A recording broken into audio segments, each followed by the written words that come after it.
uh, uh, I'm Daniel De Hapin, and I'm 19 years old. 19 Yeah. years old. Yeah. Okay. You can just look at me. Okay. Tell us about yourself. Uh, uh, I was graduated last April 30, April 30, 2014, and yeah, I was working with Kia Kids and Child of Asia Philippines Kids, and then uh, I joined theater every year, and I was also one of the mentor of childhood, and we do theaters on the streets, and yeah, it's Okay. What do you like to do? for now I like to study English first, for me to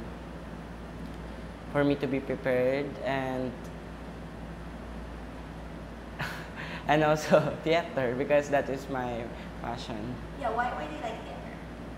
Because theater somehow helped me express myself, and somehow, because personally I don't talk to people with my personal story, so in theater I can make things easily to say, like in the lyrics or script, even though it's a scripted scene, but somehow I can express my emotions and what I feel.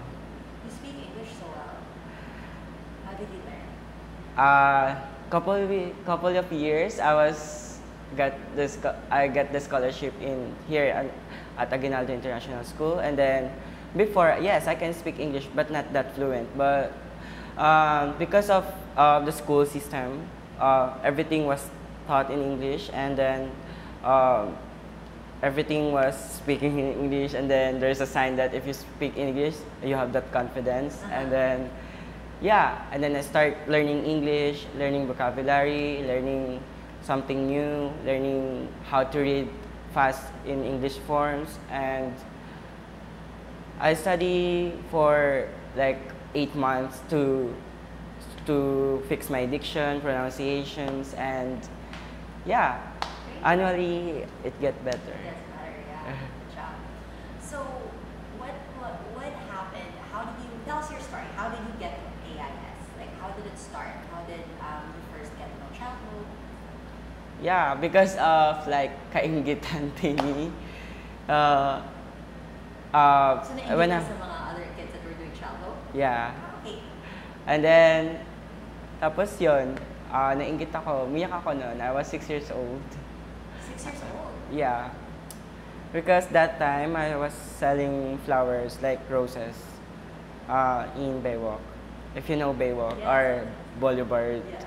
Yeah. Yeah, I was selling there, and then that time masyado nang marami nagtitinda ng flowers, tapos sobrang demand yung flowers ng mga taon na yon. Tapos then I saw the like session on the street, like I met Ate Claire. Ate Claire is one of the values formator, and then I was crying na, Ate Claire, sama ako, and then she said, you can join pero saling pusa ka lang. Tapos sabi ko bakit? Kasi bata ka pa. Tapos sabi ko, okay po. Tapos at the end of every sessions, every kids will eat in Jollibee, and then Jollibee is like if you're in Jollibee, you're happy kid, Yeah. like that. And then yeah, eventually as I grow up, and then they get me, and then I'm one of the scholarship there. When I was 9 years old, naging mentor na ako. So, ever since the childhood ka? Yes, and then 6 onward until now. And then nung nag-graduate na ako ng grade 6, undergo na ako ng mga trainings para maging junior health worker. Nag-undergo na ako ng maraming training siya, mga team building, yung mga ganon. So, yung mga yon, binababa namin sa kapwa namin bata sa street. Tapos, yun. naging successful naman yung pag-training sa akin. So, yung mga bagay na ginawa nila sa akin, parang it helped me grow up as individual. Yeah. Hanggang kailan ka nagbenta ng flowers? Until what? How old? I was selling flowers from 6 to 10 years old. Wow. And then after that? Yeah, because that time, yung mother tsaka father ko, they split. And then, parang sobrang sira yung pamilya namin. Tapos yung ate ko, nag-asawa siya. Yung mga kapatid ko parang, yeah, they go to school but not that every day. Ikaw, nag-quit ka na ng school? I was supposed to quit, pero because of my friends on the street, kasi they introduced me selling flowers. So what I did, I was selling flowers at night, and then I go to school every morning. Sipag mo. Tapos yun, yung teacher ko nung grade 3 ako, si Mrs. Katubag, she's the one who's helping me until I was in grade 4. Kasi sabi niya sa mga teachers, parang kinukuntsaba niya lahat ng mga teachers. Pwede bang si Daniel tutor na lang ng hapon, tapos pauwi na lang ng 4 para makatulog siya until 7. And then 8, I was selling flowers na. Bait naman ang teacher mo. Yun, tapos noon, inuwi niya ako sa bahay niya. Tapos sabi ko, mukhang maluwag naman yung teachers, yun. Tapos yung mga taon na yun, naging maganda naman, maging maayos naman. Pero yung mother kasi saka yung father ko, hindi sila maayos. Pero when I graduate grade 6, I saw the change sa mother ko tsaka sa father ko kasi nagsasama na sila, parang paunti-unti nagbabago na yung buhay namin. Tapos nagsasama-sama na kami magkakapatid. Yung ate ko nauwi na sa amin. Tapos yung mga kapatid, kasi parang ang gulo talaga nung bahay. Ilan ba kayo magkakapatid? Supposed to be we're 6. Pero yung normal talaga namin, 5 lang kami. Kasi yung mother ko kasi meron siyang husband dati. Tapos ngayon, sa tunay talaga naming tatay namin, meron 5 kami. Yun. Kasama niyo ba yung isa, yung 6? No. Hindi na, okay. Yun. So bakit sinabi magulo sa bahay? Kasi kasi pag nire-remember ko, yung mama ko, umiinom siya ng alak, tapos gising siya ng gabi, tapos tulog siya ng umaga. Tapos yun, magulo kasi kung sino pumapasok sa bahay namin, tapos yung mga papa ko rin nagiinom din siya, yung gano'n. So yun, nagbago siya every year. Simula nung grade 6 ako, tapos parang siguro kasi nakita nila yung pagbabago, parang hindi nila naramdaman na graduate na ako nung grade 6. Hindi nila naramdaman na magpa-first year na ako, ganon. So, it's hard. Ito ba yung unang nag-graduate? Hindi, yung ate ko, pero siguro hindi nagkaroon ng sapat na attention sa akin kasi I was 6 years old and then I was starting selling flowers na kasi. Tapos, yun, hindi nila napansin na I get awards, hindi ko na pinapakita sa kanila na, Ma, second honor ako sa ganitong level. Because when I was in grade 1, kasi 2 beses kasi ako ng grade 1, nag-repeat. Tapos, yun, nung second repeat ko, I was second honor, but supposed to be I was the first honor. Kasi nga lang, I'm selling flowers, and then, nung late quarters na, naapektuhan yung grade ko kasi sobrang malakas yung sabi ko, kung di ako magtitinda ng bulaklak, wala akong kakainin. Kasi, lakas ng benta. yeah, sobrang malakas yung flowers noon. Parang meron pa parang February noon. Yeah, February. Kasi yung public school kasi, March kasi yung nila, yung parang end of school. Exams. Yung mga exams. Tapos yun, sabi ko, February na, sabi ko, kailangan ko magtinda kasi kailangan ko kumita ng pera. Kasi yung mga kasama ko, pag kunyari, wala akong pera, sila yung sumusuporta sa akin. Tapos sabi ko, salamat. Binibigyan nila ako ng pagkain, even though na galing yun sa mga customers nila pag nagbebenta din sila ng flowers. So, every morning, we need to work para makakain kami. Yung na-earn mo para sa pamilya mo? Yeah, I sneak my siblings kasi paggabi, sabi ko, labas tayo, doon tayo kumain sa labas. Tapos, bibili akong tinapay, tapos magkakape kami sa labas. Yung gano'n, yung para magkaroon lang kami ng bonding kahit na gano'n yung pag-umaga, yung magulo. Tapos, kasi hindi ako umuwi sa bahay namin, nung 6 to 7 ako, 6 to 7, and then half 8, parang mag-8 na ako nun. Hindi ako umuwi sa bahay namin kasi magulo nga siya, hindi ko may imagine na mayroon akong pamilya, yung gano'n. Ang bata-bata mo ba? So, saan ka natutulog, no? So, I met Ate Carla. Ate Carla kasi, siya yung doon kami kumuha ng bulaklak sa kanya, tapos parang may commissions.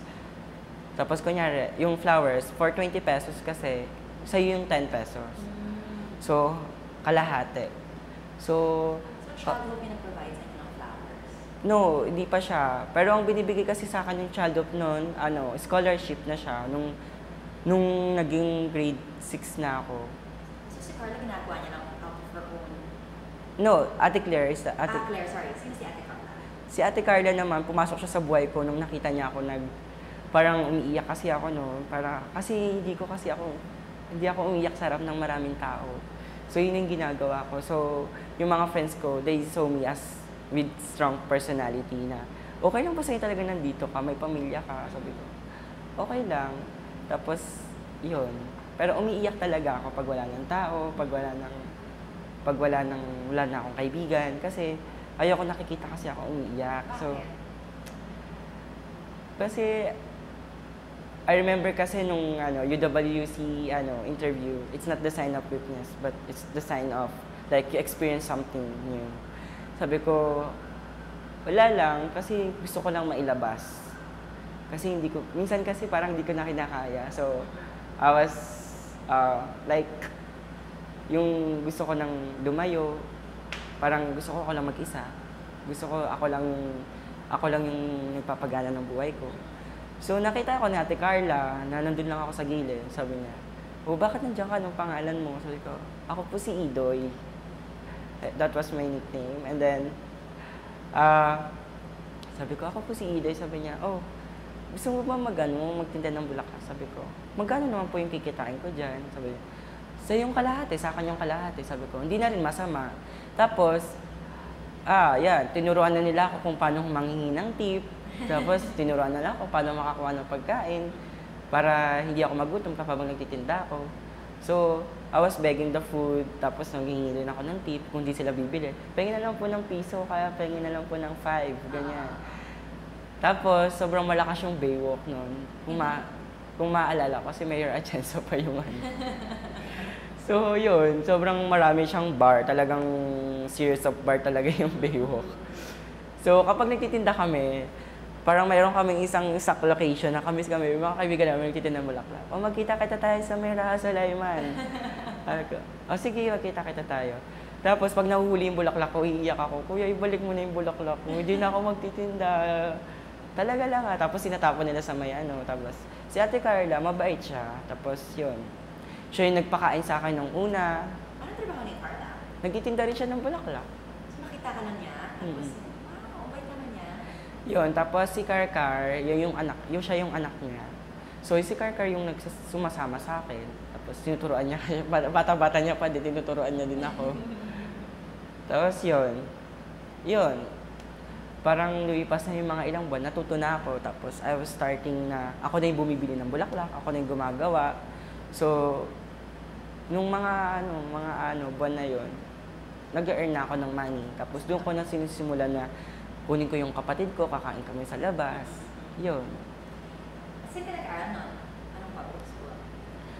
Nung grade 1 to grade 6 ako, nandun ako sa Aurora A. Quezon. So, yun. I was one of the Michael Jackson there. Bakit Michael Jackson? Because tatlo kami, tapos si Amir, ako, tsaka si Michael. Tatlo kami talagang Michael Jackson. Kasi that time, parang nauso si Michael Jackson.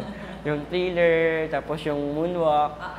I was doing that time because parang na-introduce na sa akin yung theater. Sabi ko, maganda yung theater, bakit hindi ko subukan? Paano na-introduce yung theater? Yung theater kasi noon, kasi yung graduation rites namin, bago pa yon, parang sabi nila, baka gusto nyo gumawa ng reenactment ng Michael Jackson. So sabi ko, oo nga, baka di natin gawin bago yung graduation. So the teachers fixing the things for graduation. Tapos kami, nagpa-practice kami ng Michael Jackson, yung mga ganun-ganun. So yun. Sino si Amir at si Michael? Mga kaibigan mo rin? Mga classmate ko sila. Okay. Hanggang ngayon, may communication pa rin kami. So sila sila sa dance. Tapos ako, noon, simula nung grade 6 until nung nag-first year ako, doon ko nag-start na paano yung magbago-bago ng emosyon, kung paano ako ipapakita yung tamang emosyon, kung galit, yung mga ganun. Doon ko na siya pinag-aralan. Yun, tapos, pero kasi nung first year ako, wala pa talaga ako doon sa big stage na sinasabi. Yung saan yung show mo na talaga. Yung ganyan. So sa childhood, nung grade 6 ako, sa childhood, meron silang tinatawag na street theater. So, merong interpretative dance, tapos merong puppet show. Doon ako nag-start na mayroon akong kasama, naging lolo na ako, naging kuya, naging kapatid, yung mga role ko. Tapos yun, So yung mga kasama sa childhood, yung mga kasama sa street theater? yung iba sa kanila kasama ko, tapos yung iba sa kanila, nagtitinda rin ng bulaklak na kasama ko din. Talaga, parang ginather mo na lang. Parang magkakasama na kami, sabi ko. Okay. Pero sa childhood friend from 6 years old hanggang Yeah. 6. So kasama, lagi na silang andyan. Nandyan sila. Kasi, they were doing that session on the street eh. So, yung mga bata, katulad ko, kapag nasa street kami, kaya nagtitinda kami ng bulaklak, maakit kami kasi may visual doon, tapos may mga pictures. Pero at this time, nag-public school ka rin, so parang both. So, Okay. Okay. Nag-aaral na ako ng mga ganun. So, yun. Nung first theater ko noon, doon kami sa may, Aroseros. Yun. Parang naman siya, okay naman siya. Tapos yung the next naman, hindi ako nag-theater, pero nagturo ako ng interpretative dance. Tapos,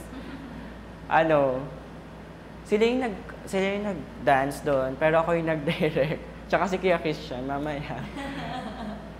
So, I remember. Nagkaka-earn kayo ng money if you perform? Not Wala, yet. it's just really out of fear. Yeah, wala lang. Nice. Tapos yun, nagpa-puppetry. Yun. Tapos nung second year na ako, nakilala ko na yung Aguinaldo International School kasi si Sir Tim, pumunta siya dun sa sa theater dun sa mini theater namin. Tapos yun, ano ginagawa nila? What they are doing? Tapos sabi niya, ito si Dina. He's the one of the street kid. Tapos yun, I met Kuya Tim, and then he's starting to joke around like chocolate because most of the Filipinos say chocolate like that, but it's like chocolate like that. So, nagkaroon ng katuwaan, tapos yun. Like, after 3 weeks or 1 month, yun, tinawag kami. Yung pioneer ng KIA, yung Kids in Action, were 8. Tapos, yung isa si Mary Rose, si Michael and Jordan, tapos si Maridel, si Dakayana Bae, tapos yun. Tapos, di ko nakilala yung iba. Kasi parang nag-school pa kasi ako, kailangan ko umattend ng school. So, pupunta kami dito. Dito kami naliligo, dito kami dito kami tututbrush, dito kami kumakain. So, yung in Canadian food kasi, yung butter, tapos bread lang yung kinakain kapag ka-lunch. So, hindi kami na-satisfied. So, yun, nagkaroon na ng pasta. Tapos yun, nagkaroon na ng cooking dito. Tapos, nung summer na nung mga student, sabi, bakit hindi ka mag-join ng theater? Sabi ko, may theater ba dito? Nag-join ako ng theater, and then the theater is... meron. Every year, meron silang theater. So, yun. Nag-audition ako, and that time, ang play nila, yung Susical Junior. Yung junior version ng Susical. Tapos, naging soldier ako doon. So, tapos, nag-undergo ako ng mga nung paano mag-fix ng emotion ulit, kung paano ka mag-a-act, yung blockings, yung mga ganyan. Tapos, yung mga center stage, right stage, pinag-aralan ko na yung mga stage. Tapos, kung paano ko sasabihin yung words ko na kung gaano kalakas yung intensity, kung gaano kalakas yung emotion. Parang formal training talaga. Formal training na siya. Tapos, yon. Pero I was a soldier then. Tapos, sabi ko, ba't kailangan ko pag-aralan? Hindi pa naman ako yung parang major character. Tapos sabi niya, tapos the next year, nakakuha ko ng scholarship. Tapos, yon. Nung nakakuha na ako ng scholarship, hindi ako nagsasalita masyado kasi hindi pa ako marunong mag-English.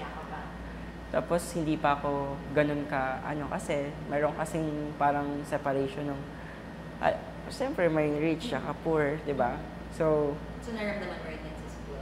Nararamdaman ko yung discrimination pero hindi ko siya inintake as personally. Kasi pinapaliwanag naman sa amin ni Sir Kim kasi yun yung una yung mararamdaman kasi hindi kayo talaga lucky because hindi kayo pinanganak na ganun. Pero kung magsisipag kayo, parang magiging maganda rin yung buhay, yung ganun. So, ito pa lang yung una, ito pa lang mararamdaman nyo. So, parang nagkaroon na yung preparedness na maramdaman talaga namin yun, yung expectation. Pero nung theater na yung dumating, parang doon ko na yung sarili ko na. Parang sabi ko, tapos nasimulan ko na silang, yung mga classmate ko, nasimulan ko na silang sabihin na, hindi kasi maganda yung pinapakita nyo sa amin, na hindi nyo kami dapat dinadown kasi, yun nga, mahirap kami. Tapos yun, nasimulan ko nang sabihin sa kanila yun, parang nagkaroon ako ng confidence na, hindi naman pala masamang sabihin sa kanila yun, para matigil na yung discrimination sa amin mga street kid, kasi may kasama din akong street kid noon, nung nagti-theater, yung first theater. Tapos, yung role ko noon, yun yung first major role ko. Ako talaga yung bida. So, yung maayos na lahat. Sabi, alam mo na yung gagawin mo kasi nag-training ka na. So, sabi niya, ako daw yung potential na maging major role. So, yung major role ko noon is Once on This Island. So, ako si Daniel din doon. Daniel Baximoro. I don't remember the surname. Okay. Kasi para siyang, parang Old English yung sulat. Tapos, yun. Parang first, yun talaga, kinabahan ako kasi yung diction ko, kasi tinatawanan ako yung member ng theater kasi, Mercedes kasi, sabi ko, hindi, Mercedes kasi yun. Sabi ko, okay, tapos, kahit sa bahay, habang nag-aaral ako dito, nag-aaral din ako magbabasa ng English kasi sabi nila, doon daw ako matututo pag nagbabasa. So, yun.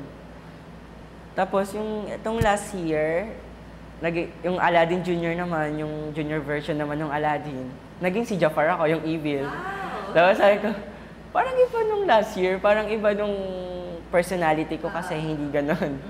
So, parang iba yung last year. Tapos sabi ng director namin, para magkaroon daw ng twist. Kasi parang parang ang film ko gumalaw. Tapos parang hindi ako masculine. Parang ma-challenge daw ako yung gano'n. So nagalit siya kasi hindi ako umate ng summer training. Kasi nga parang ma-fix na yung sarili ko na yung emotion ko ilabas, kailangan Devo na, si Jafar kasi Devo siya na singer. Ba't di ka nag-attend? Kasi may problema din sa pamilya ko noon. Kasi, yun nga, financial problem. Kasi sabi nila, fourth year ka na, saan ka pupunta? Anong school yung papasukan mo? Sabi ko, hindi ko pa alam sabi, ano ba sabi ni Sir Kim sa'yo? Sabi ko, sabi niya daw, hindi pa daw ito yung tamang panahon para pagplanuhan yung mga ganong bagay. So, kailangan doon muna daw tayo. Kung ano po na daw yung natatanggap ko ngayon, yun muna daw yung tanggapin ko.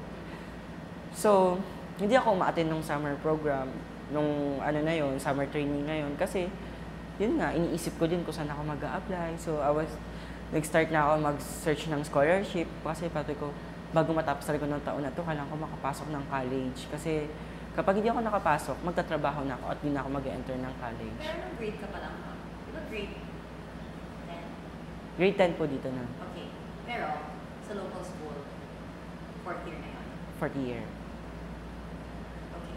So, yun yung parang, kasi sa Pilipinas, K-10 lang. Yes. Oo. Ayan. Yun. Tapos, kapag hindi ako nakakuha ng scholarship, magtatrabaho ako. Yun yung plano ko. Pero gusto mag-aral talaga? Pero gusto ko mag-aral. So, nakapag-apply ako sa Jollibee, tapos nakalala ko sa Ate Jessie Ray. Sabi niya sa akin, bata ka pa kasi, pero kaya kitang ipasok sa Jollibee as crew. Sabi ko, hindi na masama. Tapos sabi niya, pero, kailangan mo mag-aral. Sabi ko, okay po, ganyan. Tapos sabi niya, pero kasi ang challenge mo doon, kapag nakakita ka na kasi ng pera, lalo na sa age ko, parang wala na akong interest mag-aral. So, kailangan ka lang magtrabaho. Yun, yung nag-theater ako, tinawagan ako, anong problema mo, bakit hindi ka pupunta? Sabi ko, may sakit po kasi ako. So, hindi ko na sinabi yung totoong reasons kasi, yun nga, parang iniba ko na yung reason ko kasi kapag sinabi ko pa yung totoo, parang, kasi parang sa Western, hindi na valid reason na. Totoo naman talaga kasi may financial problem kasi mayroong family problem. Pero kapag nandun ka sa situation na kailangan mo mag-aral, kailangan mo set aside mo lahat. So yun, sabi ko, kasi po nagtrabaho po ako sa barangay. So I was SK back then. Yun. SK ka? And then, so yun yung mga sinabi kong reasons. So nagsinungaling ako. So hindi ko naman masisisi yung sarili ko kasi nga, yun yung paniniwala ko sa Western people. Kasi yung director namin, Western, Filipino siya pero lumaki siya sa Amerika. So yung Western mentality nandoon. Yun. So ngayon madadagdagan pa ng 2 years yung education mo bago mag-college. Okay lang sa'yo? Okay lang kasi sabi naman daw nila, parang may edge na ako sa iba. So yun. Nag-Jafar. Pagtapos ng Jafar, yun. Yun na, nagkaroon na ng trigger sa akin na maghanap na ako ng trabaho, maghanap na ako ng bank scholarship. O kaya mag-apply ako as crew, ganun. Para kung di man ako mag-aral ng college, meron akong pagkukunan ng pera. Ano yung ibang colleges na tinitingnan mo dito? Yung PUP, yung PLM, tapos yung UDM. Government school siya, pero kasi mababa yung tuition. Baka kaya akong i-afford kahit na di ako makakuha ng scholarship. Yun. Tapos nun, sila Ate Michi, pumunta sila dito. Yung last 2 years din, pumunta din sila dito, pero ibang Harvard team naman, ibang students naman. So yun, doon ko nakilala yung Camp Philippines. Yun. Tapos, yun, pumunta sila dito this year, tapos sabi niya, bakit hindi ka mag-take ng mag-apply ng scholarship abroad, baka matanggap ka.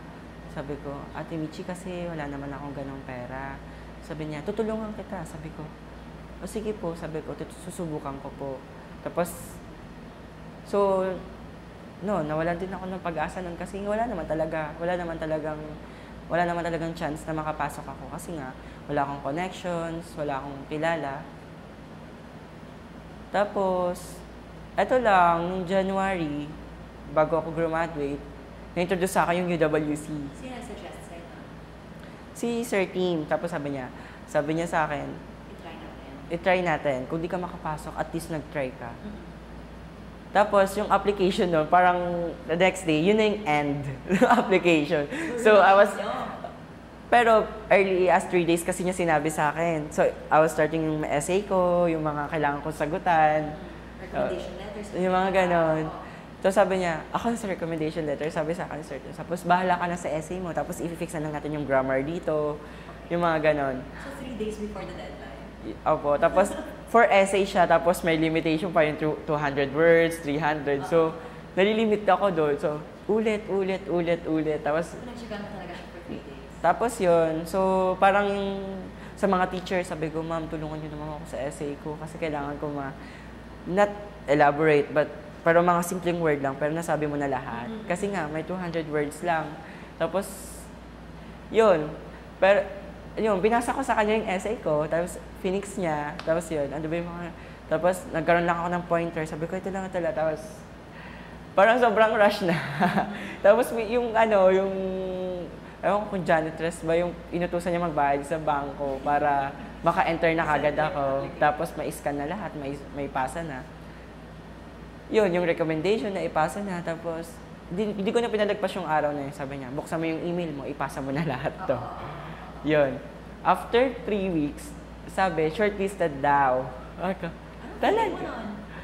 Tapos siya kasi ako, sabi ko, sobrang magagaling siguro yung mga, mga nagpasa ng papers. Pero siguro, sabi kasi ni Sir Tim, asahan ko na daw yun kasi parang interesting daw yung story na binigay ko, yung mga ganon. Tapos, sabi ko, hindi naman ako makapaniwala kasi from Philippine Science, tapos Aguinaldo International School, tapos parang ano pa lang siya, newbie pa lang yung school.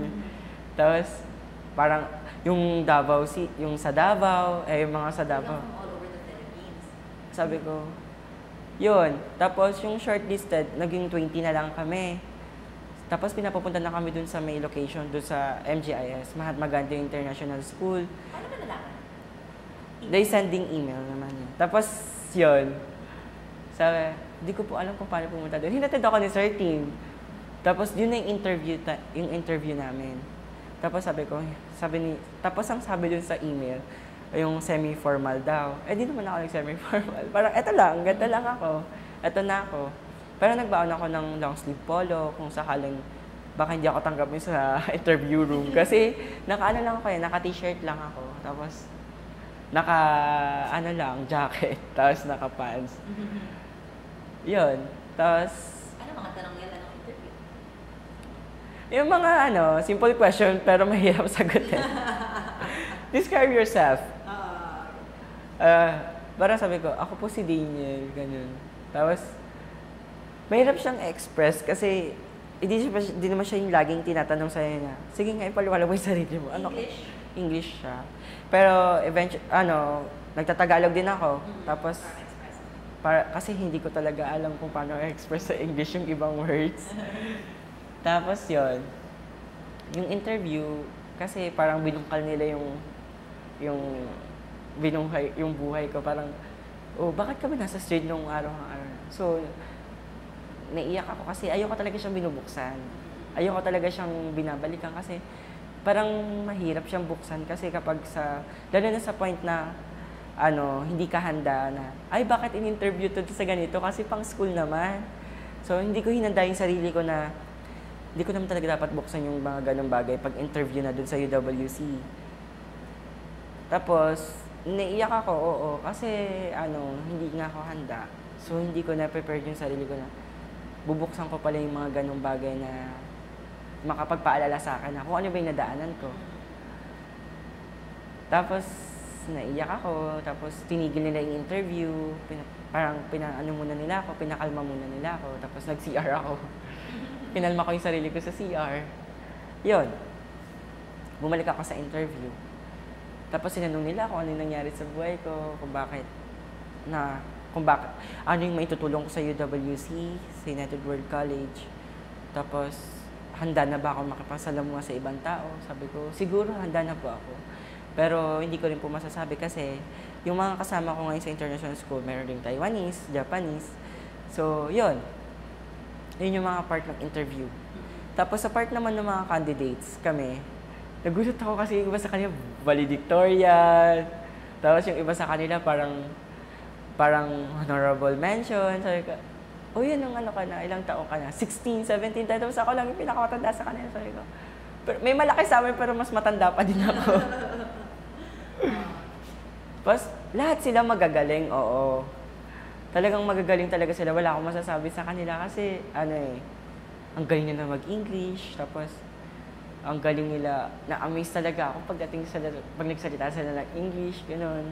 Sabi ko, parang, sinabi ko sa sarili ko na kapag hindi ako nakapasok, tatanggapin ko. Kasi, yun eh. Parang, sobrang magagaling talaga sila. May nagvo-violin pa, may nag-electric guitar pa, nung pagdating nung performance na, sa team building, okay lang naman. Kasi parang lahat sila, parang nililift up nila yung lahat ng bawat isa. Kasi nagkaroon kami ng water, nagpapas ng water. Gamit yung kamay, kailangan yung water dumaan sa lahat ng kamay. Wow. Tapos i-fill out yung isang 1.5 na bottle. Tapos yun. Anong ginawa mo para sa performance? I was doing the performance kung ano yung ginawa ko sa street, kung ano yung nangyari sa buhay ko. Kasi sabi ko, in-interview naman na nila ako, so bakit hindi ko pa sabihin sa iba? Bakit hindi ko pa sabihin sa mga kasama ko? So, Kasi parang, nung una kasi parang, nagtitinginan lang kami. Parang wala lang. Pero nung nagsama-sama na kami sa isang room, sobrang ang bonding namin. Tapos, yun, inire-enact ko yung kung anong nangyari sa akin nung 9 years old ako. Nung sobrang talaga yung weakest point na nangyari sa akin. Parang gusto ko na talagang mabaliw. Parang gano'n. Sabi ko, sana baliw na lang ako para hindi ko nararamdaman yung sakit. Gano'n. Ano nangyari yung time na yun? Kasi nung time na yun, sobrang ang worst na nangyari. Sobrang, yung nanay ko, sinagot ko na siya kasi, di ka ba titigil? Yung ganyan-ganyan. Ayaw ba talagang tumigil sa pag-inom ng alak? Tapos, yung mga kapatid ko, parang nilayuan ko na kasi sila. Tapos, kasi nung, parang ayoko nang umuwi. Ayoko na talagang umuwi. Tapos, gusto ko na sa street na lang ako. Tapos yun, nire-enact ko siya. Kasi nung that time nga, nakilala ko yung teacher ko. Kaya nagkaroon ng pagbabago. Nung sabi niya, okay lang yan. Makakagrad. No, yung teacher ko, si Mrs. Katuwag. So, nakilala ko na talaga siya. Inuuwi niya ako sa bahay, kino-comfort niya ako. Gusto mo dito ka na matulog? Sabi ko, ma'am, kailangan ko kasi magtinda ng bulaklak. Yun yung nire-enact ko nung nagkaroon ng performance nung oras na yun, pagtapos ng interview ko, kasi ako na lang hindi nagpa-perform. Ano reaction lahat ng kasama mo? Sabi, ang interesting ng buhay mo. Sabi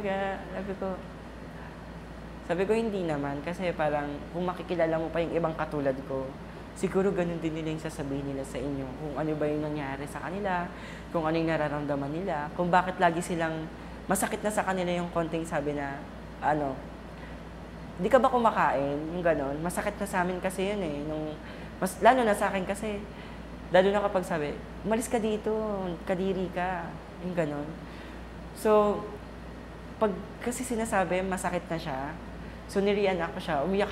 Pagtapos nun, umiyak ako sa backstage. Kasi, sabi ko, pero thankful din ako kasi nasabi ko siya. So, yung mga kasama ko sa KIA, kapag nasasabi nila, kahit through letters lang, kung ano yung nararamdaman nila, sobrang malaking progress yon. Sobrang masaya na ako. Kasi yung dating KIA, hindi nila nasasabi yun eh. Parang strong personality, kaya nila magmura sa harap ng maraming tao. Tapos yun. Pero kapag time na sinabi mo na, bakit nandito ka ba sa street? Bakit gano'n? Yun. Yung nare-realize ko yun, nasa backstage ako bago ko pa i-perform, pagtapos ko i-perform. Tinanong ko yung mga kasama ko, what do you think ba? Fiction ba yung ginawa ko or true story? Sabi nila, fiction daw. Sabi ko, hindi yun fiction. True story ko yun. At yun yung tunay na buhay ko. Sabi nila, talaga? Sabi ko, oo. Sabi nila, bakit nung una ka namin nakilala ngayong araw, parang hindi naman ikaw yun? Sabi ko, hindi naman sa damit ako. Sabi ko, hindi naman the way I dress, hindi naman ako masyadong dressy. So, kung ano lang mayroon akong kasuotan, yun yung sinusuot ko, binabagay ko lang sa okasyon, ganun. Sabi na, parang hindi naman ikaw. Sabi ko, ako talaga yun. Sabi ko, talaga nagtitinda ka ng bulaklak? Sabi ko, oo. Sabi ko sa nila, talaga lang ah. Tapos hindi sila makapaniwala na nagtitinda ako ng bulaklak when I was a kid. Kasi, yung simula nung perform ko yung performance ko, kasi, yun, di sila makapaniwala, sabi ko. Talaga lang, parang hindi sila nakakita ng mga ganong bagay. So, tapos sabi nila, gusto ko makilala yung mga kasama mo, sabi ko. Kung gusto mo sila makilala, punta ka sa amin, introduce ko sila. Sabi ko, bakit hindi? Sabi ko, kasi ngayon, malalaki na kami, yung mga kasama ko. Si Ate Carla nga, yung nagkup-kup sa akin nung hindi ako umuwi sa bahay namin, may 3 na siyang anak. Tapos, siya ngayon? Shadow pa rin? Hindi, si Ate Carla kasi. Yung may nagtumulong sa flowers. Ngayon may 3 na siyang anak. So si Carcar na nakilala ko noon, 3 na sila. Sa Paco ako nung nakatira, so maliit lang na bahay yun. Sobrang maliit lang siya talaga. So nagsisiksikan kami matulog. Minsan sa floor na lang. Minsan sa kalsada na lang ako natutulog pag gabi. Sa gilid ng kalsada. Tapos gigisingin ako kapag sobrang siksikan. Sobrang masikip. Tapos, yun. So, naramdaman ko din yung malamig na higaan, yung malamig na semento, kumain sa... Ilan taon ka na? 6 to 9 years. 6 to 8. Nung 6 to 8 ka, hindi ka naman, hindi pinatrabaho mo ba? Or ikaw lang yung, Ako lang talaga. Kasi parang, yung iba mong kapatid hindi nagtatrabaho, ikaw lang? hindi. Kasi yung ate ko kasi nag-asawa siya. Parang nagkaroon siya ng boyfriend doon. Tapos nung 14 years old, nag-asawa na siya. Oo, baka yan. Tapos yung iba mong mga batang kapatid, Maliliit pa sila. so ikaw lang talaga. Oo. Tapos yun po, yung isa ko namang kapatid, yung pagtapos ko, Ikaw ba yung pangalawa? pangalawa. Okay, Tapos sige. yung pagtapos ko, lalaki din siya. Kasi nung nagsisolve na siya, gumagamit siya ng rugby, yung ganon. So magulo nga talaga yung ano namin. Tapos pag umuwi siya, parang ang ingay-ingay niya. Tapos ako pinipilit ko mag-aral, sabi ko, matatapos din to, makakapagtapos din ako ng elementary. And then, nung grade 5 ako, yun nga, nagbabago na yung nanay ko. Sabi niya sa akin, pag nakatapos ka ng grade 6, pwede na ako mamatay. Sabi ko, talaga lang sabi ko. Kasi parang umiyak siya talaga nung nag-graduate ako kasi sabi niya, ito na yung second time ko na akit ako ng stage na magbibigay ako ng diploma sa anak ko. Yung So ganun. tingin mo yun talaga yung parang, dun siya nakita mo talaga nag-change after yung grade 6 graduation? Nag-change siya every month, tapos she's starting na naglalaba na siya ng mga damit namin, tapos inaasikaso kami isa-isa. May baong ka na ba? O yung uniform mo na plancha na ba? Yung ganon. Yung nag-graduate So, ka? yes. Tapos, nakakatuwa lang isipin kasi yung dating nanay ko na ako yung nagpa-plancha ng damit ko, ako yung nag-aasikaso sa sarili ko, ako yung gumigising ng umaga. Doon ko yung naramdaman na mayroon akong nanay na nag-aasikaso sa akin kasi hindi ko naramdaman yun eh. Lumalaki ka? Yun, nung grade 6 ako, hindi ko naramdaman yun.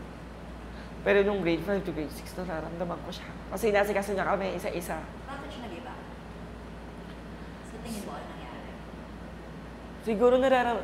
Siguro, kasi yung ate ko tsaka ako, ang hilig namin mag-display ng mga ribbons. Tapos yun, dinidisplay namin sa wall. Sabi ko, ate, ito yung nakuha ko nung grade 1 ako, naalala ko to. Ate, ito yung nakuha ko nung kinder ako.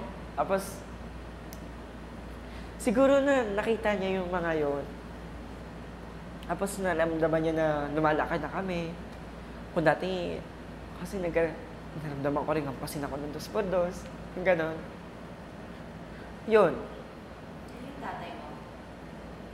Yung sa dad ko naman kasi tahimik lang talaga siya. Pero marami siyang kaibigan talaga. Sobrang ang dami niyang barkada. Sobrang Trabaho niya? Nagkakarpentero siya. Halos lahat. Karpentero, yung sa mga artifacts, tapos yung electrician, maintenance, yung ganon. Talagang lahat? Yung ganon, parang all around siya. Pwede siya kahit saan.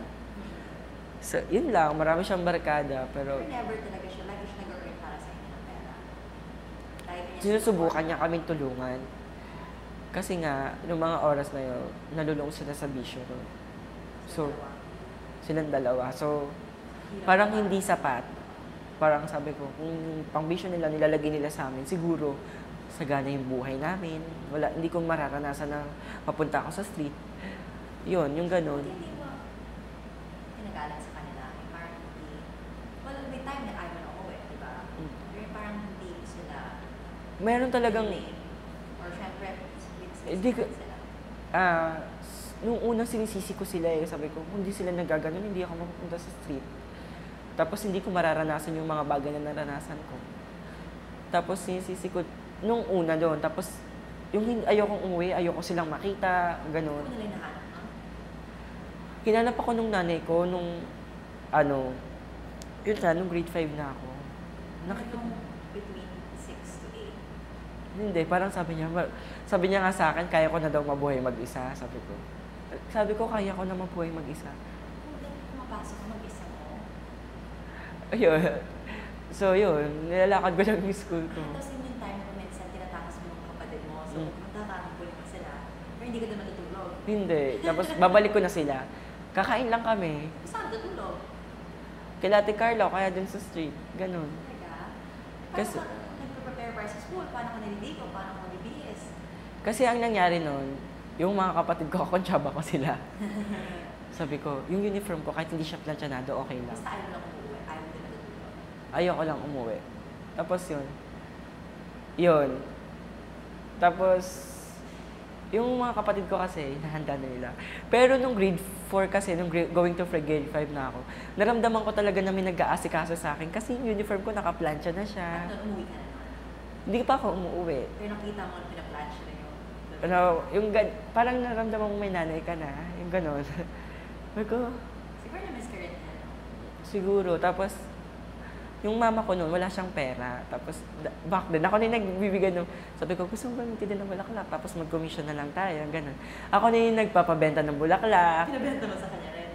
Hindi. Sa ibang tao? Sa ibang tao naman, sa ibang bata. Sabi ko, pero sasama ako sa kanila. Tapos, gag-guide ko sila, gano'n.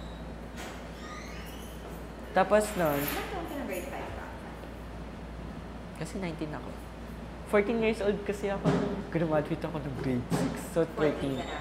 Ilan taon ka nung bumalik sa bahay? 10? No, grade 6, 14. Wow, so from your 6 years old to 14 years old, hindi ka lang sa bahay. Hindi, kasi nung grade 5 and 6 kasi umuwi-uwi na. Tapos nung grade 6, parang January, February, March, nasa bahay na talaga So ako. mga let's say 6 years old to 12 years old, talagang sa street ka lang, Mm. or with Ate Carla. Yun, talagang nandun Ano ako. yung sila natiis, ah?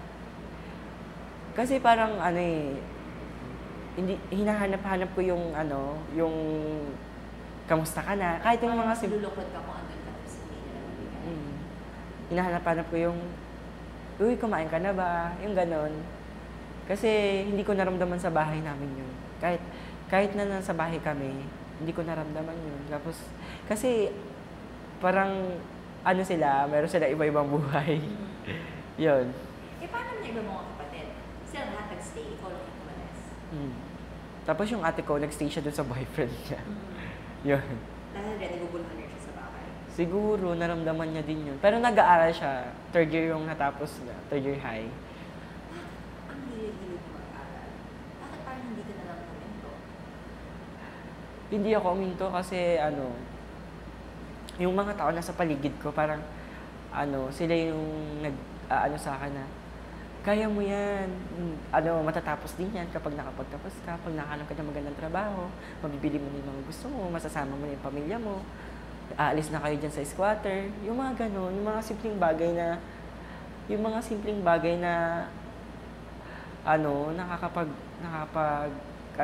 nakakapagbago, nakaka-inspire. Kasi, kahit na iba sila sa akin, ibang tao sila, pero parang sila yung most concerned na, sa akin. Lalo na yung mga teachers, lalo na yung mga kasama ko sa street, yung mga bata.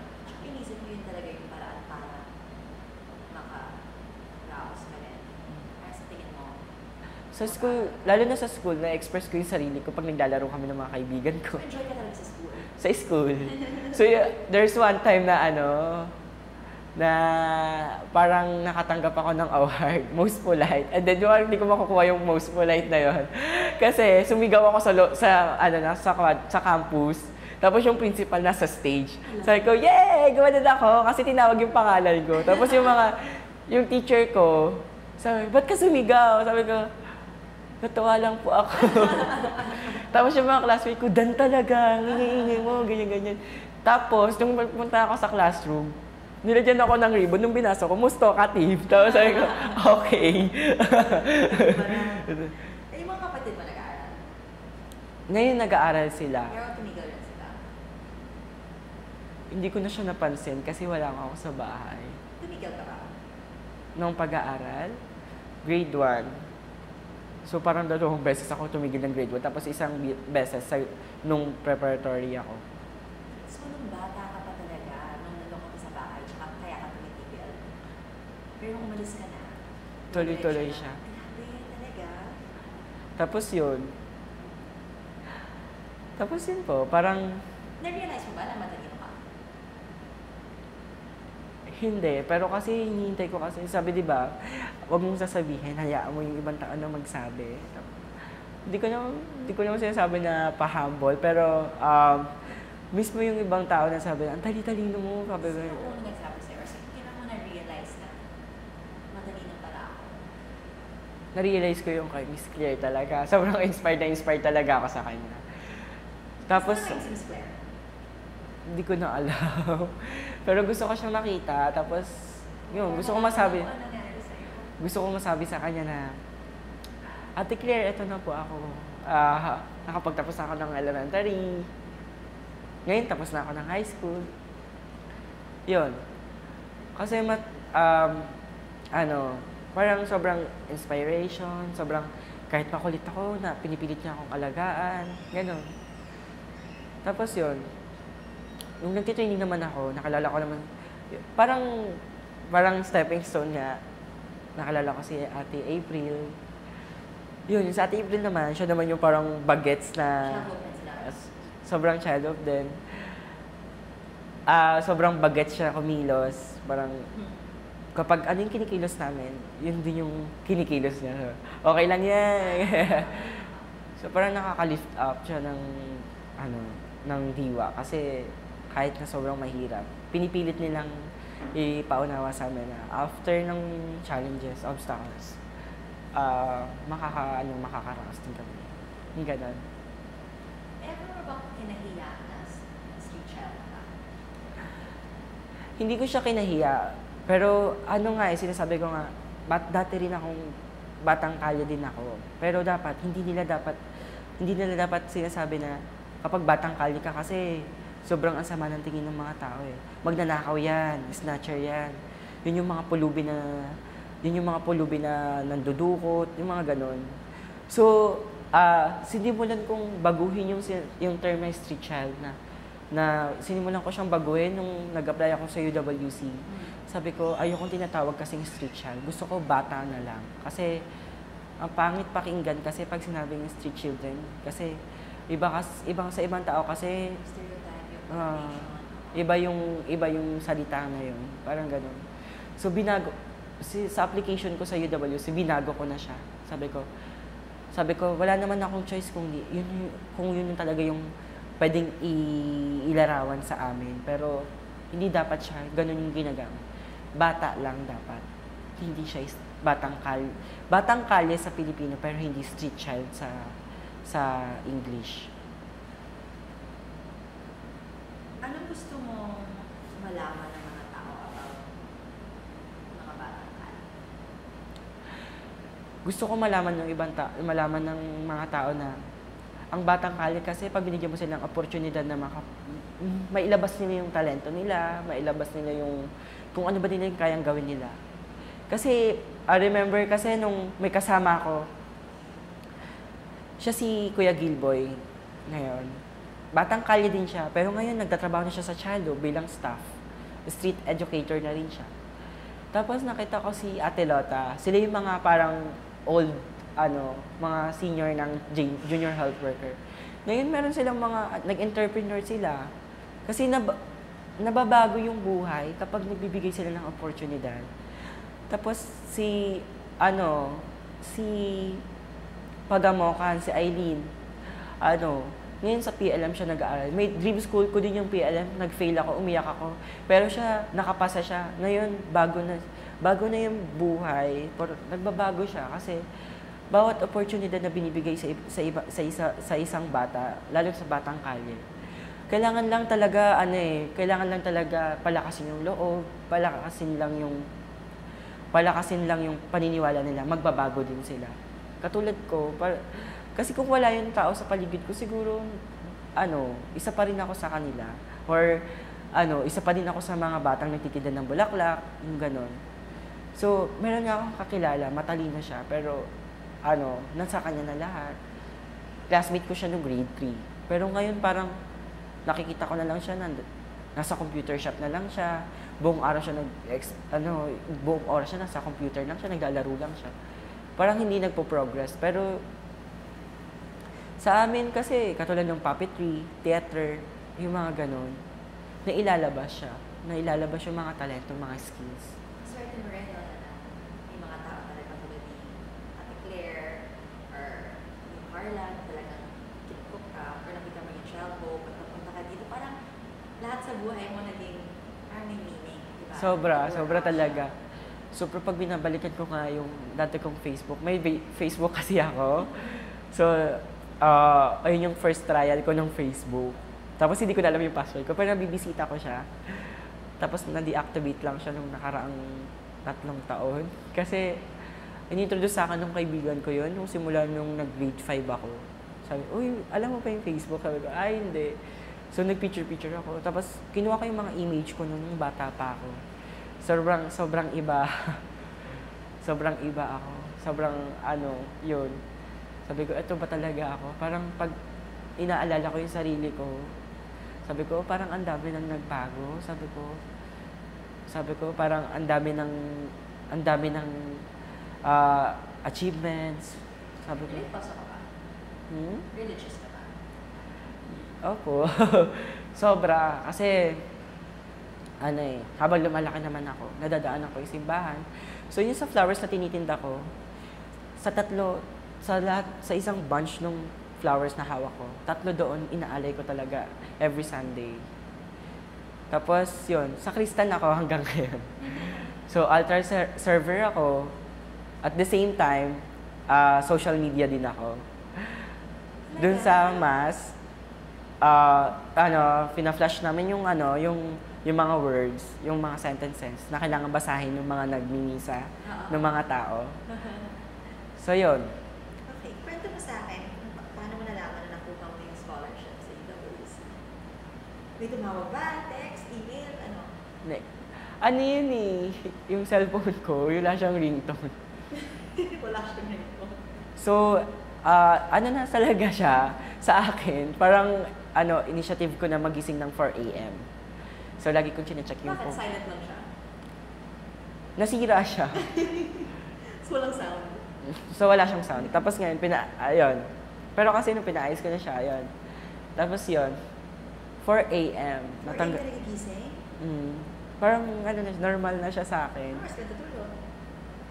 10, kapag may, yung mga kaibigan ko kasi, kakausapan nila ako. Kasi parang nagsisik din sila ng help na, Dan, may problema ako. Idoy, may problema ako.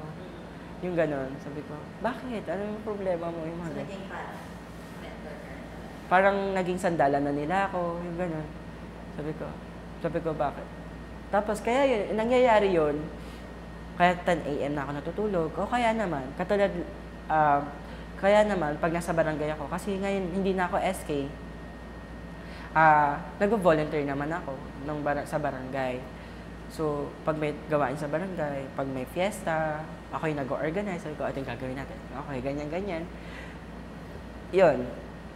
Okay, so paano nalaman? 4 a.m. Nagulat ako kasi hindi talaga siya, parang hindi siya formal text talaga. Hi, this is Dav from UWC, and then you are one of the scholar. And then sabi ko,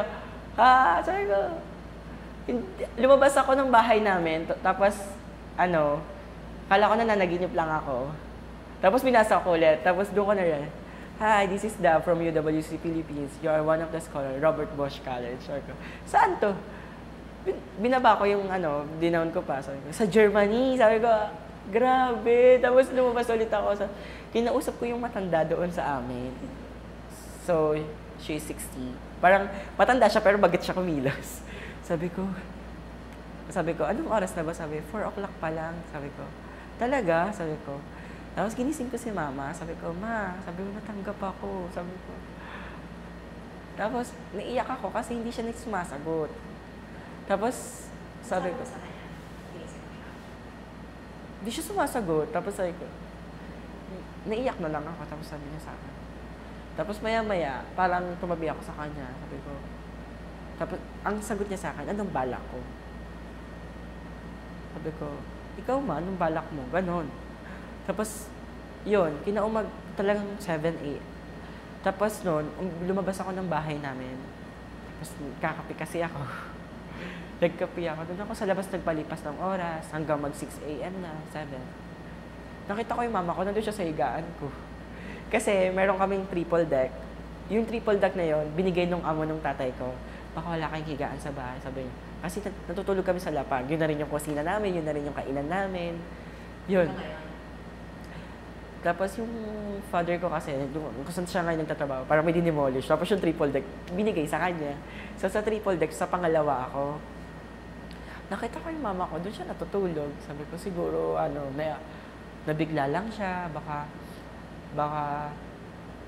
Ginising mo siya, ang sarap sa kanya. natanggap ako, sabi ko. Sobrang excited ako sabihin sa kanya na Pero gano'n. quiet lang siya. Pero tahimik lang siya.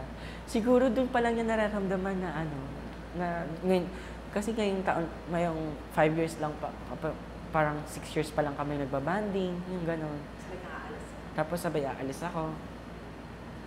Sabi ko, pwede ko naman, pwede. Tapos, nung umaga na talaga, sabi ko, pwede naman ako mag-quit, sabi ko. Tapos, pagdating ko dito sa school, parang school days na, school weekdays na.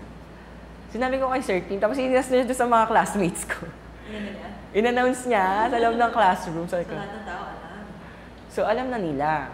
So, the thing is, parang kailangan ko nang i-pursue na, sabi ko na, kailangan ko na siyang i-pursue. Ikaw, gusto mo syempre? Gusto ko kasi, una kong sasakay ng eroplano. Pangalawa, una kong pupunta ng ibang bansa. Tsaka pangatlo, una ko lang makakakita ng snow. Hindi ko iniisip kung ano ba yung pag-aaralan ko. Kasi sabi ko, siguro habit ko na talaga magbasa. So, hindi ko iniisip yung gano'n. Tapos yung pangapat naman, gusto ko makakausap ng iba pang tao. Kasi sa school, parang na-introduce sa ako ng school, yung adaptation ng iba't ibang cultures. Sabi ko, parang nagkaroon ako ng interest doon.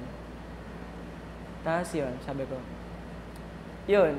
Tapos sabi, yung papa ko naman, hindi naman kami ganun sa sobrang close ng papa ko kasi. Kasi yung papa ko, parang sobrang strict niya. So, sabi mo sa kanya, paano sabi sa kanya? Sabi ko, tatanggap ako. Sabi niya, kasi yung mama ko tsaka papa ko, ang tawagan nila, Ling. Ling. Darling kasi. Tapos sabi niya, Ling, kasi natanggap siya. Sabi ko, oo pa, natanggap ako. Ito yung text. Text pa lang yan, di ba? Sabi ko, oo nga po, text pa lang to. Tapos sabi niya, paano yung seguridad mo doon? Paano yung pera mo? Paano yung ganyan? Sabi ko, oo nga no pa, paano yun? Sabi niya, kailangan mo sabihin sa kanila yan. Kasi siguro alam naman nila talaga na mahirap lang tayo, gano'n. Tapos, sinimulan ko sabihin kay Sir Tim yun. Sabi ko, Sir Tim, paano po yung perang sa eroplano? Kasi yun naman talaga yung common eh. Paano po yung pera pangbayad sa eroplano? Tapos susunod yung, paano po yung pagkain ko doon? Paano po yung titirahan ko doon? Sabi niya, huwag kang lahat yan kasama sa scholarship. Or mag-erase yan tayo ng pera. Kasi alam ko diba nag-erase yung tayo. Tapos, yun po. Sabi niya, hindi, tutulungan ka namin. Tapos, nakuha ko yung confirmation. Tapos sabi ko, confirm talagang kasama ako. Anong feeling mo nung nakita mo yung text? Ano yung unang pumasok sa isa? Sabi mo, parang nanaginip ka, parang na-realize mo, anong feeling? Una, excited talaga ako. Talaga kasi paulit-ulit ko siyang binabasa. Kasi sobrang inuulit-ulit ko siyang basahin. Kasi kasi di ako makapaniwala. Out of the Philippines na candidates, tapos out of 20. Ilan yung candidates ng Philippines? Applicants, alam mo ba? Hindi eh. Pero sa 20 kasi, 3 kaming nakuha. Isa sa Lipuchun, UWC. Tapos sa Lipuchun, sa Hong Kong. Okay. Saan siya, galing? Dito? Sa Bicol. Okay. Siya si Ferna Simbulan. Sa Lipuchun siya sa Hong Kong. Tapos si Charles naman sa Atlantic. Atlantic. Sa Pearson, Atlantic. Sa, anong country? I don't know. Di ko alam kung Check saan. ko. Saan siya galing? Dito. Sa Bicol din. Pero public school siya. Hindi ko sinlo. Private si Fernan. Yes, sa Pisay. Tapos yun. Si Charles naman, sa Bicol naman siya, sa Atlantic, si Charles. Swerte mo naman sa Germany ka. Tapos sabi nung coordinator, si Sir Dove, sabi niya sa amin, kami daw yung pioneer ng RBC, Robert Bosch College, ng UWC. Kasi bagong gawa yung school, so sabi ko, nakaka-excite. Ano yung feeling mo? Anong feeling mo ngayon? Excited ka na ba? Medyo tatakot ka?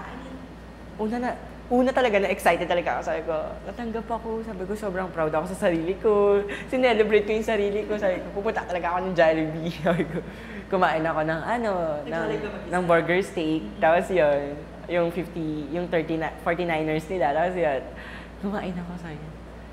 Kumain ako. Tapos hindi ko sinasabi sa mga classmates ko kasi nga, parang, baka hindi parang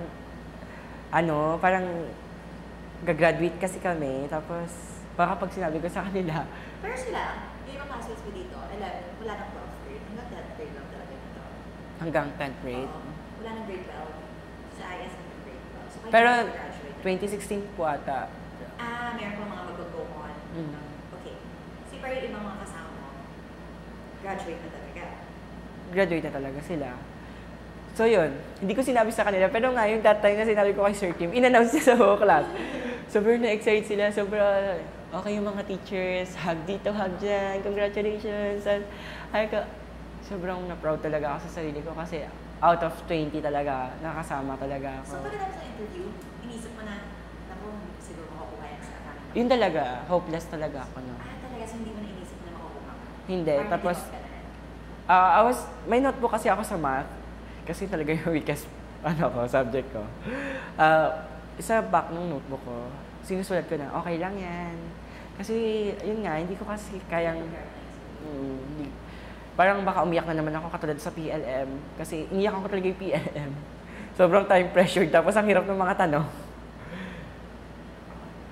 So yun, iniyakan ko yung PLM, tapos sabi ng mga classmate ko, iiyak ka sa ganun lang, sabi ko. Kasi pagka nakakuha ko ng scholarship doon, wala na akong problema. Pag-asa. So yun talaga yung pag-asa ko. Tapos nung nawala yun, kala mo wala na. Wala na talaga. So ang plano mo, magtatrabaho ka na? Magtatrabaho na lang ako. Kailan ka mag-graduate? Nung April 30. Nag-graduate ka na? Tapos yun. Ikaw yung first high school graduate ng pamilya mo? Yes. Sobra. Yan yun, yung mga kapatid mo na taga. So si Diony, siya ngayon, grade 7. Diony, lalaki. Babae. Tapos si Danny naman, grade 4 na siya ngayon. Kasi nga, hindi na nila, yung mother ko, hindi niya nakapito problema.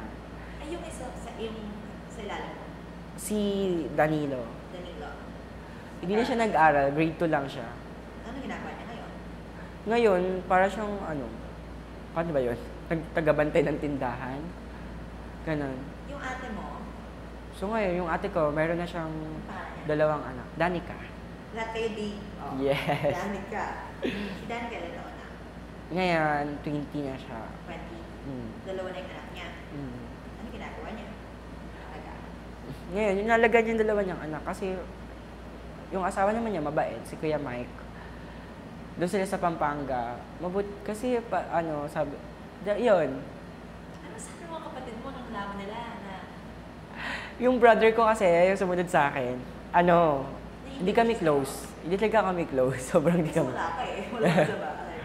Hindi talaga kami close. Sabi niya, pag nasa harap ko siya, hindi niya sinasabi sa akin na, ang galing-galing mo kuya, yung gano'n. Hindi. Pag lumalabas ako, naririnig ko sabi niya, yung kuya ko mag-abroad yun, kapatid ko yun, yung gano'n. Sinasabi niya sa mga kaibigan niya, makalaro niya sa basketball, yung mga gano'n. Tapos, naging viral siya sa Facebook nung si Sir Tim, sinend niya pala doon sa sa Child Hope, sa Stairway, sa lahat ng kung saan ako may connection. Naging viral siya. Tapos, yung notifications ko, parang ang dami sobra. Ang dami yung notifications. Tapos, sobrang na-flattered ako. Tapos, sabi ko, ang daming nagko-congratulate, gano'n. Sabi ko, siguro ito na talaga yun. Sabi ko, siguro hindi sa akin, hindi meant to be sa akin yung PL. Siguro. Yes, that's Pero yung iba mga kapatid, sobrang proud talaga nila. Sobra talaga sila. Tapos, hindi nila they can't believe mag-abroad ka nung mag-aaral. yun, tapos yung kapatid kong maliit, si Danny, sabi niya niyakap niya ako, sabi niya, kuya, yung regalo ko okay. Saka siguro na-inspire ba sila rin sa'yo na parang... Sobra, tapos sabi ko, kahit hindi pa ngayon, siguro bukas, sabi ko. Sabi ko, kahit hindi pa ngayon, siguro bukas, lagi naman yung sinasabi ko sa kanila, baka hindi lang ngayon yung time para sa kanila. Pero syempre gusto na rin nila. Gusto na rin nila. Buti. Yun. Sobrang masaya. Kasi yung mga friends ko, parang nagkaroon ng grand reunion. Oo. Parang pinupunta nila ako sa bahay namin. At saka parang kung nakita nila na kaya mo, kaya din nila. Kaya din nila. So, binalikan ko yung mga kasama ko sa kalsada. Binalikan ko sa Ate Carla. Tapos, sabi na, talaga? Sabi ko, opo Ate Carla, mag-a-abroad na ako. Doon ako mag-aaral. Kasi, simula nung nagkuha ko yung papeles na confirmation talaga. Doon ko na talaga sinabi sa kanila yun. Pero sa lugar namin, hindi ko sinasabi kasi parang baka magkaroon ng problema, hindi ako makaalis. Yung mga ganong, iniisip ko na siya. Tapos, sabi ko, sana walang ganon. Sana dire-diretso lang. So yun, binalikan ko yung mga tao na naging parte ng buhay ko. Kaya yung buhay ko naging makulay, naging ano siya. Pero si Ate Claire, hindi mo alam kung saan. Hanapin natin. Pero nagkaroon kami ng communication. Okay. Yan. Alam niya. Hindi pa, kasi hindi ko siya nakikitang open sa Facebook. Kasi, first, wala talaga akong internet connection. So, Dito lang sa school. dito lang talaga sa school. Dito nga lang, na-introduce sa school sa akin yung mga, yung ibang website, yung mga gano'n. Kailangan na mag-laptop habang pumunta. Yun yung mga hinihingi natin ng pera para meron ka, di ba? Sige. So, yun. So, ngayon, yun yung gusto kong balikan. Gusto kong balikan yung mga teachers ko nung elementary ako. Gusto kong balikan yung teachers ko nung nasa public school pa ako, nung high school ako. Yung mga classmates ko. Kasi parang, kahit na mahirap, parang gusto kong balikan yung mga bagay na nagbigay sa akin ng lakas ng loob. Kasi di ba, yung mga experience na naranasan ko, ginamit ko siya para mag-progress ako, mag-grow ako. So, para sa'yo, sino yung mga top 5 people na nakapag-contribute? Na-mention mo sila, pero... Top 5. Unang-una talaga sa Ate Claire. Tapos, secondly... Kasi kung 6 years old ka lang, pinupag ka niya na masali mo sa sa childhood. Kasi parang doon ko naramdaman yung bilang bata eh. Na hindi, kahit na madumi ka, mayaman ka, bata ka, doon ko naramdaman yun. So, kahit na bata pa ako nun. Tapos second, siguro, hindi naman siguro, si Ate Carla, talaga. Sunod yung Child Hope. Yung si Ma'am Teresita Silva, yun siya yung CEO ng Child Hope. Tapos, sa under ng Child Hope, si Ate April, yan, si Ed, mga staff nung Child Hope. Kasi, pag pumupunta ako ng Child Hope, yun nga, yung approach nila, kahit na mahirap yung buhay, meron akong sasandalan, meron akong pupuntahan, may iyakan ako, may sasabihin ako ng problema, yung mga ganon. Tapos, yung third, yung teachers ko nung elementary ako. Si Ma'am Lumboy, si Ma'am Katubag, si Ma'am Sornosa, si Mrs. Labang, si Mr. Labang. Hanapin sila. Yun nga po yung goal ko ngayon, bago ako umalis, pupunta po ako sa kanila, kahit makapagpasalamat lang ako. Sabi ko, hindi dahil sa inyo, siguro wala ako dito sa position ko. So, yun. Tapos, sa high school teachers ko, sa public school ako. Tapos, Saan high school public? Sa Manila High School. Okay, Manila High School. Saan ulit yung elementary? Sa Aurora. Nag-commute ka lang sa school? Pag may pera, nag-commute. Pag wala, naglalakad lang ako. Kaya nakalayo ka ka? Paano ba? If you know City Hall, Manila City Hall. Mga ilang minutes? Nung elementary ako, siguro, nung una kasi parang 30 minutes ako naglalakad eh. Pero nung nasanay ako, parang 15 minutes na lang. Tapos alam ko na yung mga shortcuts. Kasi mga gano'n. Nung high school ako naman, naglalakad lang ako noon. From Padre Faura, tapos Luneta. Tapos from Luneta, Intramuros na kasi. So, mga around 20 minutes. Pero nakukuha ko siya noon. Eventually, nakukuha ko siya 10 minutes. Oh my God. Kasi parang mabilis na ako maglakad.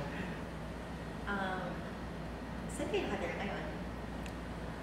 Ngayon, doon sa Ermita, ano siya, abandoned building siya. Tapos, nasunog siya 2 beses. Oh.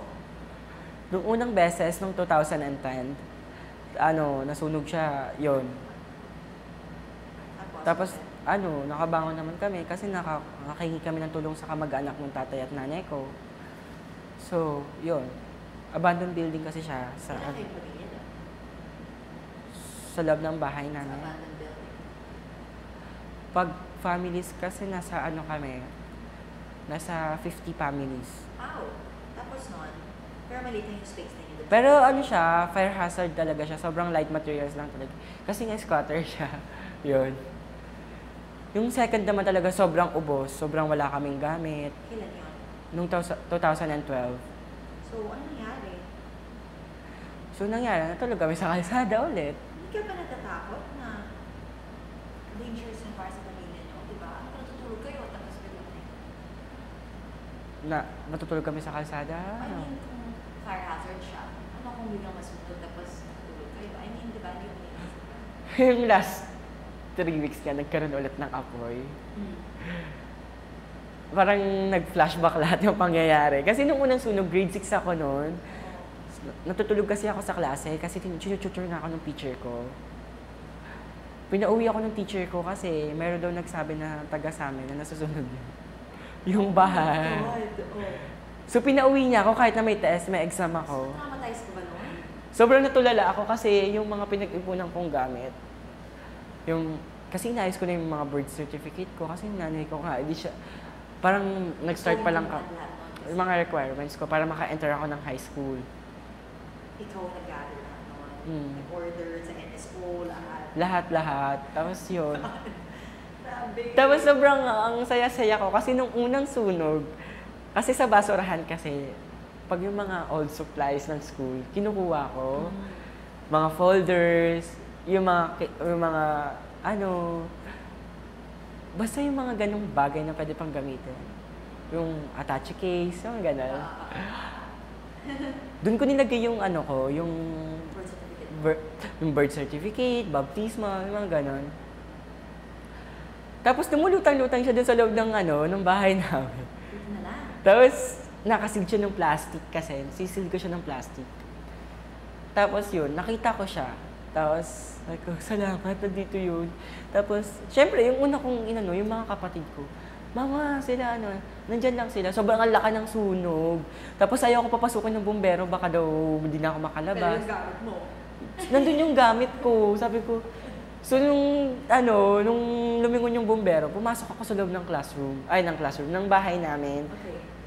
Tapos, yun, hinanap ko siya, sabi ko malakas yung usok. Tapos yun, kinuha ko yung case, yung attache case. Nandun siya lahat. Ano 2012? Noong 2012 naman talaga, sobrang ubos. Pero, ang galing-galing talaga ng kapatid kong babae na si Diony.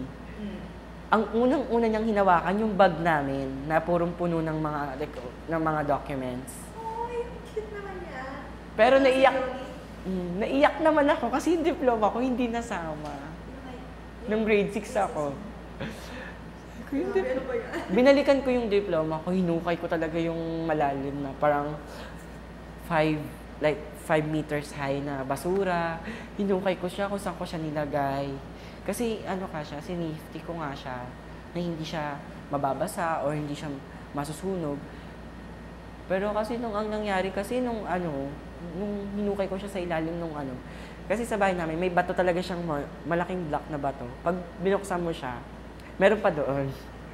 So ginawa ng tatay ko yung para doon na ilagay yung pera namin kapag meron kami naiipon. Doon. Bato siya.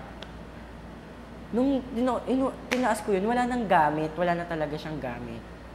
Yung perang inipon namin, wala na doon. So yung attache case, wala na rin doon. Wala na din. May nakakuha or nasunog? Hindi ko alam kung may nakakuha o nasunog lang siya. Yun. Kaya yun, sabi ko Kung sa'yo, high school diploma mo, nasaan? nandito pa siya sa school. Hindi ko siya kinukuha. Okay. So, patapos na tayo. Kasi kanina pa tayo sa mag-down natin. Yung magulang mo ngayon, anong feeling na nila ngayon? Benta na ba sila sa idea? Or parang medyo hesitant pa rin sila? Or full support? O ano? Ngayon, full support na sila. Lalo na yung tatay ko. Kasi yung tatay ko nagda-double job siya. Para supportahan. Sabi kasi, narinig ko na may plano sila sa akin na bibilan nila ako bagong cellphone. Sabi ko, pero hindi ko naman hiningi sa kanila yun. Hindi ko naman hinihingi. Kasi kontento na ako sa cellphone ko ngayon. Kasi hindi naman ako ganong ka-gadgets. Hindi ako mahilig masyado sa gadgets. Hindi ako ganon. Kung may computer lang. Pinag-iipunan nila na bilhin ka ng cellphone. Ayun, bibilan daw nila ako ng cellphone bago ako makaalis. Narinig ko lang kasi papasok ako ng bahay. Kasi for the first time, may pintuan na yung bahay namin. Kasi dati lang siya, open lang siya, tapos may cortina lang na gano'n. O kaya yung kumot namin, nilalagay lang namin pa gano'n. Tapos yun, may pintuan na siya. Sabi, alis na si bibilang ba natin siya ng cellphone? So pinakikinggan ko lang, sabi ko, natutuwa ako. Sabi ko, lumabas ako, sabi, ate, bibilang daw nila ako ng cellphone. So nagsakal naman nila. Pagpasok ng ate ko, parang sila papa ko, nanonood lang ng TV. Sabi ko, hindi, narinig ko talaga, promise.